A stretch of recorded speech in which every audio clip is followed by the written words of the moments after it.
Sejam bem-vindos a mais um vídeo do canal Senhor e Senhora Sarri. Eu sou Eduardo. Eu sou a Giane. E a gente vai falar mais um pouco sobre relacionamento.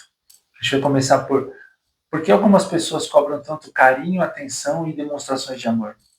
Será que é porque ali existe algum vazio que não foi recebido antes? E aí esse vazio está te corroendo, você fica num estado de sofrimento, de carência, e a impressão que dá é que o outro ele não te vê nunca. O outro ele não faz nada por você. E aí você cobra, cobra, cobra. E parece que nunca se preenche. Talvez seja porque você está cobrando a pessoa errada. Você está tentando preencher um vazio que com certeza não é o outro que vai preencher. É isso? Sim. E aí fica um relacionamento cheio de cobranças. Muitas cobranças. É, porque o outro nunca vai entender que é um vazio que você está preenchendo, então ele vai entender como cobrança, está me cobrando, está me cobrando. E na verdade você está pedindo um socorro, um preenchimento de um vazio que não foi ele que abriu, né? E ele não é responsável por esse vazio que foi criado aí na sua criança interior, na verdade, não é isso? Sim, verdade. Nós já vivemos essa fase, Já. né? E por incrível que pareça ou não, eu cobrava muito. Você não me dá atenção. Na verdade, você pedia atenção. Eu me sentia cobrado.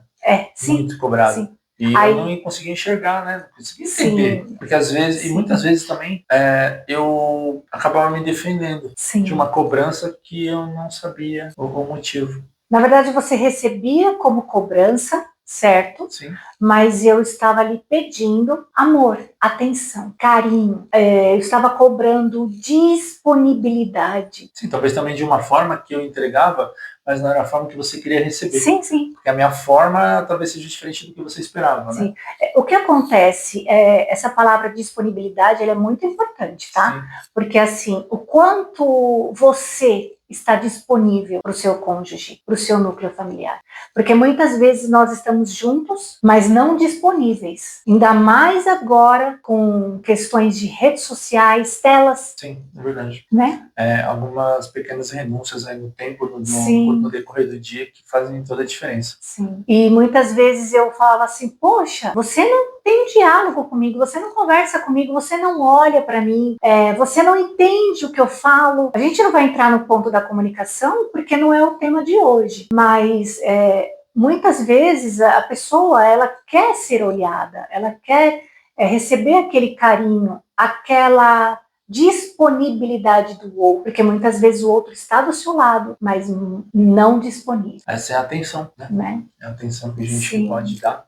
Sim. E às vezes o outro quer receber. E aí quando ele não compreendia a minha comunicação, a minha cobrança de fato, o meu pedido, né? Um pedido de ajuda. Por favor, me veja, né? Olha para mim. Só que ele recebia como uma cobrança, ele não compreendia a minha linguagem, quando na verdade eu queria só que ele estivesse disponível para mim, que ele gastasse o tempo dele olhando para mim, compreendendo as minhas dores, as minhas questões e os meus vazios. Mas ele jamais iria adivinhar que ali já era uma criança interior, necessitando de um olhar, de uma validação, buscando se preencher, né, de um vazio que eu carregava, que ele não tinha ideia que estava dentro de mim. Na verdade, nem eu. É isso que eu ia falar agora, esse é o ponto. Porque a gente só vai conseguir saber quando a gente entender a própria questão, a própria dor, né? Sim. Enquanto você não entendeu a própria dor, não ia ter jeito de resolver essa questão, porque a gente ia continuar naquela corrida, você buscando, cobrando, eu entendendo como cobrança, como ataque, seja lá o que for, e tentando me defender ou me esquivar, e às vezes até evitando, porque eu já sabia que vinha, né? Mas, quer saber de uma coisa? Eu também cobrava, e cobrava muito, porque eu não tinha paciência, você não olha para mim, eu chorava, entrava naquela ferida da injustiça, porque nós estamos falando das feridas emocionais. Então, uma coisa que puxava outra, e, poxa, quantos relacionamentos não estão assim hoje, por falta de compreensão, porque não tem ideia do que o outro está carregando, porque não faz ideia do que você mesmo esteja carregando, não é isso? Sim, a gente está falando ainda de uma cobrança, né, de uma falta, de um vazio, e ainda também tem o outro lado, né? tem aquilo que eu também talvez não entregue. As minhas faltas, aquelas faltas que eu posso provocar também, né? Sim. É um ponto que a gente tem que abordar para não deixar a balança pesar para um lado só. Né? A dificuldade com datas comemorativas. Muito importante, bem lembrado, verdade. Porque, como você falou agora, algumas coisas que você aprendeu com as pessoas que você conviveu, talvez o fato de você não ter recebido, às vezes, o aniversário, é isso? Datas comemorativas, Natal, aniversário, dia, né, até Dia dos Namorados e as datas importantes. Aqui a gente está pontuando uma cobrança e um pedido de ser olhado no dia a dia, mas ele também trouxe, né, essa questão de datas comemorativas. Quantos de nós tivemos dificuldades com aniversário, Natal, né? Dia dos pais, das mães? Dificuldade eu falo assim, às vezes é muito cobrado, às vezes não tem condições mesmo, né? São algumas situações que a gente passa, mas a gente aprendeu isso de uma forma que hoje reflete no nosso comportamento. Por exemplo, se eu tinha muita dificuldade de um aniversário, ou eu era cobrado por ter um aniversário, ou você não merece, você só vai ter se você fizer isso, se você tirar tudo 10 na prova, se você passar de ano, dependendo do ganha presente, data, né? Você ganha presente, ou seja, aí se você não consegue passar, automaticamente você já descarta essa data. Inconscientemente você já está descartando essa data. Agora reflete lá na frente, agora no relacionamento. Eu não ligo para aniversário, eu tenho dificuldade em dar presente, porque eu não recebi, ou eu me esquivei disso pelos problemas, pelas cobranças, ou pelas condições que eu tinha que gerar para poder ganhar um presente. Então, isso numa situação de uma criança, por exemplo, a gente vai falar da criança, né? Da criança interior, é muito grave, porque é um forte impacto, né? Que a gente fala, um impacto emocional muito forte. E isso marca e reflete de uma forma negativa no futuro, né? Então você está querendo dizer que, vamos supor, olha, se você não passar de ano, se você não tirar notas boas na prova, você não ganha presente de Natal? Sim, eu prefiro não ganhar presente, porque assim eu não sou obrigado a tirar nota, tá tudo bem. Não é assim que funciona? Sim. Então a minha defesa foi essa. Talvez eu preferi nem ganhar o presente, porque eu não preciso fazer força para tirar a nota, não sou obrigado, né? Uma coisa obrigatória, uma condição extrema, né? Ou você vai ou você perde tudo. Entendi. Isso é uma condição muito extrema, né? Ou então a comparação, olha, o seu irmão mais velho, o irmão, o seu colega, olha, ele passou de ano e você não. Exatamente, o seu primo vai passar de ano, o seu primo é melhor, o seu colega, o vizinho, não importa. Não importa quem seja. A comparação leva para o mesmo resultado. Sim. E aí, ao contrário, só terminando, ao contrário não, na mesma condição, só que do lado oposto de uma cobrança que ela faz, que a gente estava falando, eu falto no que eu poderia entregar, né? Então aí o que acontece? Ela acha que eu não dou importância, que eu não ligo, que é uma questão às vezes de alguns homens, né? De não lembrar data, ou ter dificuldade com esse tipo de coisa. Então é bem sério, é bem delicado, né? A gente entender essas questões e começar a tratar elas com inteligência, né? Mais entendimento, né? Sim, entender, né? Na verdade é isso, é entender, né, o motivo delas, para poder talvez neutralizar esse tipo de comportamento. Né? Mas você percebe a colocação que você acabou de fazer e a importância. Aqui existem dois lados, né? Eu pontuei um lado e você veio e pontuou o outro. Sim. Então você vê que os dois lados é um alimentando a dor do outro, entende? Não é sobre julgamento. Porque ele é assim, porque ele não faz isso. Mas você percebe que eu tenho as minhas carências, já passei por muitas carências e ainda continuo passando, né? Nós somos seres humanos. Sim. Mas que também tem o outro lado dele, essa questão que você pontuou. Se nós tivéssemos consciência, maturidade e começasse a falar, começasse a se questionar, por que é que ele age dessa forma? Por que é que ela está agindo dessa forma? Buscar entender e compreender. E quando caso eles aparecem, porque vêm as mesmas responsabilidades que tinham com você, vamos dizer assim, né? E você tem, então o comportamento se repete. Então você sofreu algumas coisas e você traz, então não precisa. Eu não preciso dar presente, então eu vou fugir do presente, eu vou fugir do aniversário, não gosto de aniversário, não vou dar presente de aniversário. Porque você acha que isso não tem importância, isso não tem valor, não é nada disso. Verdade. É só uma questão emocional que a gente precisa analisar e mudar, só mudar. Sim. Então, os vazios emocionais, não responsabilize. Então, para quem carrega, está passando por um momento de...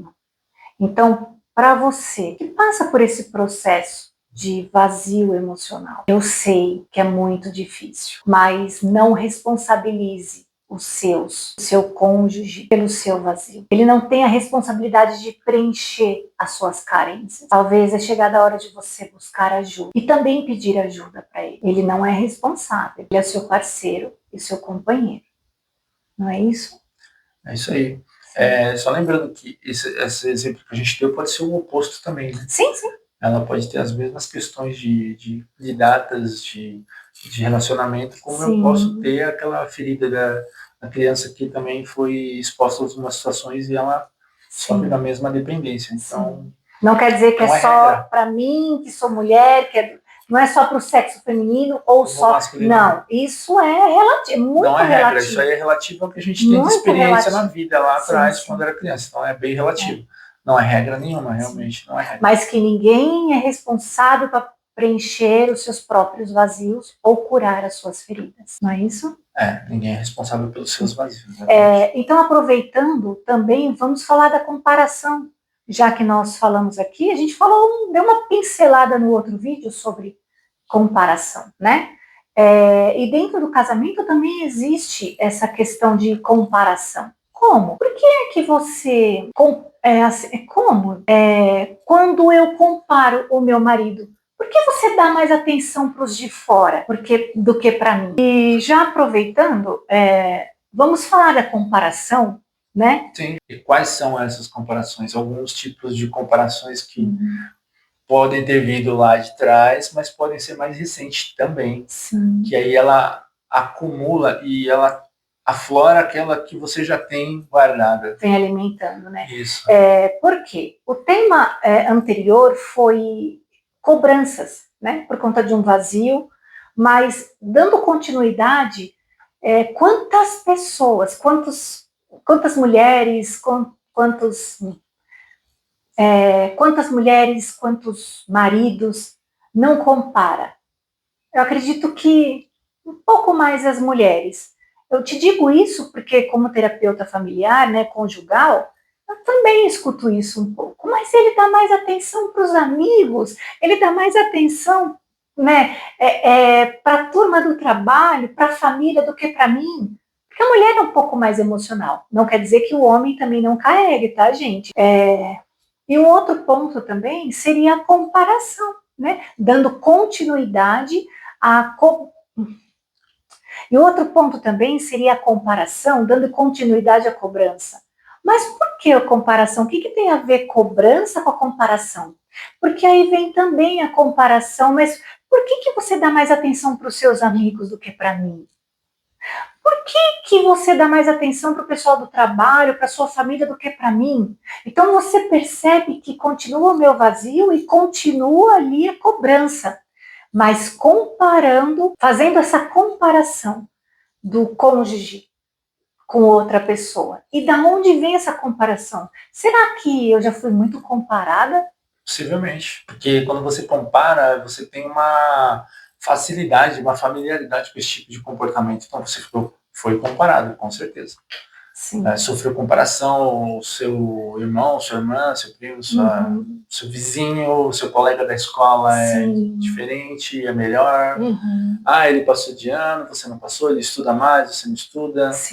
Ele é organizado, bagunceiro. Nossa, isso aí é um dos piores.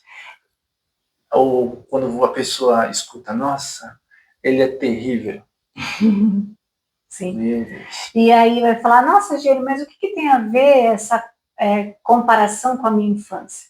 Tem tudo a ver, porque muitas vezes não está relacionado ao contexto que você está vivendo agora, mas a sensação de rejeição, sabe? Talvez os meus pais, ou até mesmo dentro de sala de aula, os professores achavam que aquele coleguinha é muito melhor do que eu, e ali existe uma comparação dentro de sala de aula também. E eu lembrei agora de uma passagem, a gente tinha até conversado hoje mais cedo a respeito Sim. da infância, né? Uhum. A Rafa tinha perguntado alguma Sim. coisa. Eu lembrei de uma professora, perguntou se minha professora era muito brava. Tinha uma professora muito brava. Ela era tão brava que ela era do terceiro ano, até os alunos da quinta tinham medo dela. E ela costumava dar livrada na cabeça dos alunos. Uhum. E isso é uma forma de exposição muito séria. Você tomar uma livrada na cabeça, na frente de todos aqueles alunos, era uma escola estadual, devia ter uns 30 e tantos alunos na sala. E eu não tive coragem de falar com os meus pais, porque eu já sabia qual era o resultado. Nossa. Essa é a pior parte. Se eu fosse falar alguma coisa, mas você aprontou alguma coisa. Então, na dúvida, a gente já aprontava alguma coisa, a gente já tinha culpa. Né? Verdade. Aquilo que aconteceu não era gratuito. E mesmo que não fosse, né? Não justifica nada, justifica tomar uma livrada na cabeça, mas na década de 70, 80, Sim. É uma situação diferente. Mas traz para agora, não tem como não trazer para agora. Você foi exposto, você levou uma livrada na cabeça, você já era apontado, né, no caso, porque eu já sabia o resultado, vai ser minha mesmo, então não vou falar nada. Sim. Que assim ameniza, o assunto vai parar por aqui. Sim. Eu acho que é essa a ideia, né? Sim. Você percebe que as feridas emocionais é um gatilho que vai puxando o outro, que vai Sim. alimentando o outro. Isso que ele está dizendo é extremamente importante. Que aí eu trouxe a cobrança, que aí também vem a comparação, porque você dá mais atenção para um e não dá atenção para mim, né? E aí, junto com isso, consequentemente, vem o que? A defensiva. Só complementando, e vem a exposição, porque às vezes a sua cobrança é muito forte, que acaba expondo a pessoa em uma situação que não precisa, num momento que é desnecessário, e isso vai gerar uma exposição que aí sim vem a defensiva. Também. Aí vem a defensiva, bem forte, que pode ser uma reação agressiva. Tanto é que, por várias vezes, eu tentava conversar com você. Amor, vamos conversar, olha, vamos ter um diálogo, a gente precisa trabalhar mais essa parte da comunicação, vamos aprender a ter um diálogo saudável, uma comunicação saudável. Tudo bem que não é sobre o tema de hoje, mas sempre ele estava se defendendo de algo. E eu sempre falava, calma aí, por que você está se defendendo de mim? Só porque eu estou falando, vamos conversar? E ele já vinha ali na defensiva. É como se fosse uma criança. Não fui eu, não fui eu.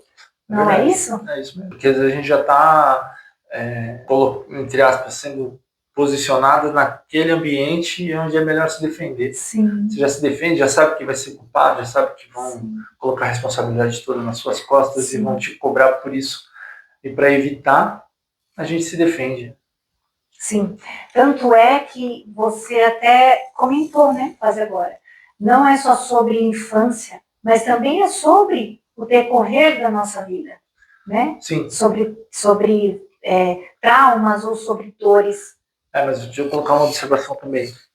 O fato de eu me defender também pode ser por uma coisa que eu não quero assumir. Também tem esse ponto. Tá?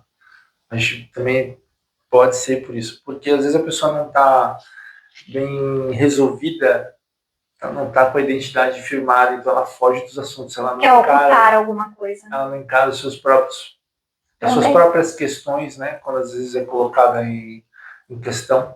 No caso, em pauta, né? A gente vamos falar de alguma coisa, por que isso ou por que daquilo, é mais fácil eu reagir de forma agressiva para fugir da situação. Aí também entra no modo defensivo. O modo defensivo de qualquer forma, exatamente. Sim. Porque ele já está prevendo aquilo. Não tem coragem de encarar, porque lá atrás aconteceu algo que eu preferia não encarar, por medo. Melhor não encarar, vai ser ruim para mim. Sim. E é forte isso, é muito forte. Vira um padrão. Preferem não conversar, né? Entrar num diálogo. Eu acredito que dentro de um relacionamento, seja ele qual for, conjugal ou interpessoal, precisa ter um diálogo, precisa ter uma comunicação saudável. Tudo bem que não é o tema de hoje. Clareza, né? Clareza, entendimento. E se tratando de clareza, é sobre isso. Né? Quando você está na defensiva, quando você está nessa cobrança, quando você está nessa comparação, se você não tiver a humildade de buscar ajuda, buscar entender e compreender, dificilmente o seu relacionamento vai estar saudável.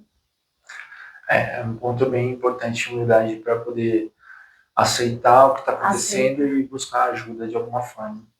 Infelizmente, não vou generalizar, mas uma boa parte são os homens. O homem é mais resistente, né? A mulher é mais emocional. Sim. A mulher costuma já falar o que sente, o que pensa. O homem, ele realmente, Sim. Eu acho que por uma questão de sobrevivência, né? Ele precisa ser firme. Eu acredito que um relacionamento que o cônjuge está sempre na defensiva, se defendendo, né, de algo que esteja acontecendo agora, será que ele está se defendendo do que está acontecendo agora? Ou ele se defende, ou se defendeu a vida inteira, né? De experiências que ele já viveu na vida dele. Como você enxerga o seu cônjuge? Será que é necessário você ficar se defendendo dele ou dela o tempo todo? Tem uma arma poderosa chamada empatia, né? Que a gente pode tentar entender o que está acontecendo com ela. Sim, aprender a sempre se questionar. Por que será que essa pessoa tem esse determinado comportamento? Como eu posso ajudá-lo de alguma forma? Eu acredito que essa seria uma pergunta mais sensata e madura. É que ela seja feita com carinho, né? Sim. Olhar e perguntar, por que será que isso acontece? Né? Sim. Com carinho, sem sentimento de raiva, ou qualquer outra coisa, de orgulho principalmente, né? Deixar ele de lado e tentar entender o que acontece com o outro. E dar uma olhada no espelho também e ver o que a gente pode fazer. Porque às vezes a gente está buscando no outro vazio que a gente quer preencher de alguma forma, não sabe nem como. Eu já vi algumas situações, não façam isso de forma alguma. Falar mal do marido, falar mal da esposa para qualquer pessoa, seja quem quer. Nossa. Não importa quem seja. Tem gente que tem o hábito de falar mal. E para a gente finalizar, essa mensagem que eu vou entregar seria para vocês que são casados, que têm um relacionamento, que têm um parceiro, parceira, até mesmo para o meu marido, para mim, para me ouvir novamente. Eu quero dizer que, será que eu estou casada com o meu marido? Será que ele é meu amigo, meu parceiro, meu cúmplice, meu companheiro? Ou será que eu casei com um inimigo? Com uma pessoa desconhecida, sabe? Onde eu o vejo como uma pessoa estranha, que eu pudesse estar na defensiva o tempo todo, ou cobrando ele como se ele tivesse uma dívida para pagar para mim. Sabe, tipo, você me deve pelo vazio que eu carrego desde sempre. Isso acontece, e vai acontecendo um pouquinho por dia, onde se torna uma rotina. E destrutiva no lar. Uma rotina frequente, realmente destrutiva, você acaba se afastando, fica falando cada vez menos, o diálogo diminui, né? Esse afastamento acontece. E aí vem mais e mais cobranças, até chegar ao ponto de comparar. Por que você dá mais atenção para o outro do que para mim? E assim, eu vivi uma comparação na minha vida e eu tenho que me comparar com o outro disputando o meu marido, porque ele dá mais atenção para o outro do que para mim. Faz sentido? Faz. Então, é assim, eu casei com esse homem, então eu tenho que compreender que ele não me deve nada. Ele não tem a responsabilidade de preencher as minhas questões, de curar as minhas dores e minhas feridas. Ele pode, sim, ser o meu grande companheiro, meu parceiro, onde eu tenho que ter humildade e pedir ajuda. Pode me ajudar? Eu estou passando por isso e eu preciso fazer isso. Isso é parceria, porque ele não tem obrigação. Ele não tem obrigação de preencher o que ele nunca vai conseguir preencher. Ele não tem obrigação e nem me deve quando eu desejo um carinho, né? E um carinho que ele até me dá, mas por conta das minhas feridas emocionais eu não consigo enxergar.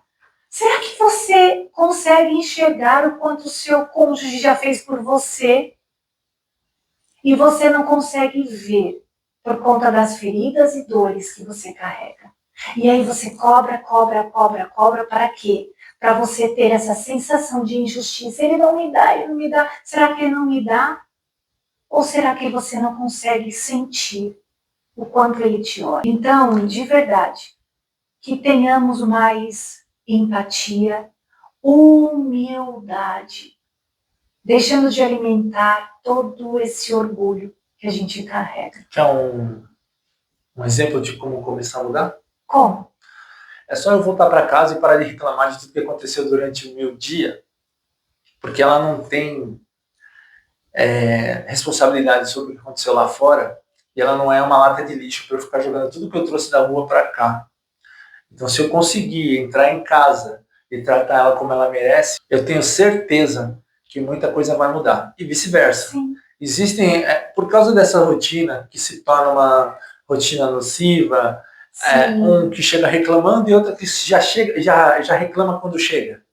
Entende? Isso é um hábito, não é uma coisa que aconteceu, não tem um problema, não é um problema. Isso é um hábito ruim que a gente adquire e drena o relacionamento. Sim, verdade. Porque se eu estou cansado, eu chego cansado, eu preciso de um pouco, às vezes não preciso de nada, só preciso de silêncio. Me dá uma hora de silêncio para eu entrar, vou tomar meu banho, ficar um pouco quieto, me recomponho e aí eu me integro dentro da minha casa, ela é o meu lar.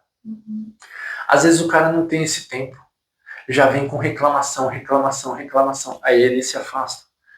E vice-versa, tá? Às vezes a mulher tá animada, esperando o cara chegar, cheia de amor, o cara chega reclamando, colocando um assunto que não tem nada a ver com ela e estraga o ambiente. E nem sequer pergunta como foi o seu dia. Exatamente, pergunta, às vezes esquece, né, de perguntar, e aí, tá tudo bem? Como foi seu dia? Alguma novidade? Verdade. Então é um hábito que a gente cria de deixar o problema lá fora e não falar de certas coisas em determinados ambientes da casa. Por exemplo, no meu quarto. Momentos. Momentos e ambientes. No meu quarto eu procuro avisar, olha, aqui não é lugar a gente conversar sobre isso. Perfeito. Porque realmente é complicado. A gente precisa ter uma disciplina. O problema na rua, no horário comercial, do trabalho, é lá no horário comercial. Isso não quer dizer que a gente não divida também os nossos conflitos. Não, claro que não. Existe um momento certo. Mas você... aquele, o que eu estou falando é aquele momento chave. Cheguei. Eu preciso integrar o meu lar da forma correta, de uma forma saudável, porque é isso que ela espera de mim. Mas para quem vive no automático? Aí é complicado, precisa parar, desligar a chavinha do automático, virar para o manual e controlar suas emoções aí quando chega, quando sai. Com certeza. Acho que é isso. Você pode entregar uma mensagem de sabedoria, de reflexão para os relacionamentos de hoje? Falando como homem, né? Eu acho que é uma mensagem para os homens. Vale a pena parar um pouquinho e olhar com mais empatia. Vale a pena se esforçar para tomar uma decisão pequena. Uma atitude pequena, seguida de outra atitude pequena, muda o ambiente por completo. A gente não pode fixar, estou falando até por mim, tá? Em um evento marcante uma vez por ano. Dar um presente para ela, levar ela para jantar num lugar legal, gastar uma grana com um anel, cobrir ela de flor uma vez por ano. Eu acredito que não faça sentido. Porque não adianta eu ficar magoando ela o ano inteiro, aí no dia do aniversário dela eu faço tudo isso. E aí no dia seguinte volta tudo. Mas bem que eu gostaria de ganhar um brilhante. Não dá, eu vou falar sério, mas olha só. Voltando aqui pro foco. Uma decisão pequena, uma atitude pequena melhorada, atrás de outra atitude pequena, daquelas bem pequenas, no final do dia faz todo sentido. Faz um teste. Vale a pena mudar uma atitude todo dia. E isso vai se tornar uma frequência, uma rotina boa todo dia. Exatamente. Se você não tem esse hábito de tomar um café da manhã, bater um papo, deu a minha hora, eu preciso ir. Cara, isso muda tudo, tá? Já começa por aí. Porque às vezes o afastamento já começa de manhã, não tem diálogo, não toma café separado do outro. Enfim, e elas também podem levantar um pouquinho mais cedo, às vezes, e tomar um café junto, e vice-versa. Às vezes um sai mais cedo que o outro, os dois trabalham fora, enfim. Tenta fazer um alinhamento dessa forma. Começa, é uma pequena atitude. Cara, não é um sacrifício. Isso não é um sacrifício. Porque se você tiver um motivo, se você tiver um motivo para levantar de manhã, qual é o motivo? Não é ganhar 1 bilhão no dia. Não, o motivo de você levantar de manhã é tomar café com sua esposa. Esse é um motivo pequeno. Aí você vai para o segundo motivo, para o terceiro ou para o quarto. Seu dia vai estar completo. Pode acreditar. E hábitos, né? E uma comunicação que você antes não tinha e agora você tem, faz muita diferença. De uma forma micro, não é isso, Maria? Micro decisões. Às vezes eu até estranho, porque às vezes eu levanto bem cedo, eu vou tomar café sozinho para não incomodar ela, né? Mas aí eu vejo a pessoa chegando para tomar café, eu falo, mas o que você está fazendo aqui agora? Vai me tomar café. Só. É simples assim, vê como é simples? Eu saio de fininho para não acordar, porque eu tô saindo mais cedo, mas ela acorda e vem tomar café junto comigo, só para tomar um café, mais nada. Bater um papinho rapidinho. Pequenos detalhes na simplicidade. Entende, né? como muda tudo? Sim. Muda todo o dia. O dia começa diferente. Então já é conduzido de forma diferente. Então não vai no automático, não. Conduz a sua vida, um passinho de cada vez. Sim. É isso. É isso aí. Então, já aproveitando, eu vou deixar aqui um versículo para reflexão. É o Provérbios 4, 23. Acima de tudo, guarde o seu coração, porque dele procedem as fontes da vida. Esse provérbio diz para você proteger o seu coração das coisas ruins, porque dele você encontra saídas para a vida, os caminhos corretos, os caminhos direitos da vida. Essa é a mensagem, essa é a reflexão para hoje. Já estando um pouco emocionada, a mensagem que eu deixo é porque talvez não seja o seu cônjuge o seu maior inimigo, seja a sua própria mente, conduzindo você a se alimentar de feridas que você vem carregando desde sempre. Faz sentido com o provérbio, guarda o seu coração. Talvez o seu coração possa estar um pouco ferido, magoado, machucado, mas não quer dizer que você precisa sair dali ferindo, magoando e machucando. É isso. E a gente finaliza por aqui, então, esse vídeo. Até o próximo. Gente, a gente é novo aqui no canal, senhor e senhora Sarri. Então, com toda humildade, já se inscreva no canal, ative o sininho, compartilhe aí com trilhões de amigos. Não é sobre quantas visualizações inscritos, mas é sobre o quanto essa mensagem poderosa pode chegar nos lares. Manda para alguém. De repente você acha que está passando por uma situação parecida, que você enxerga esse cenário, talvez faça sentido. Né? Então compartilha, curte, ativa o sininho e se inscreve. Tá bom? E o que mais? E acho que é só isso, né?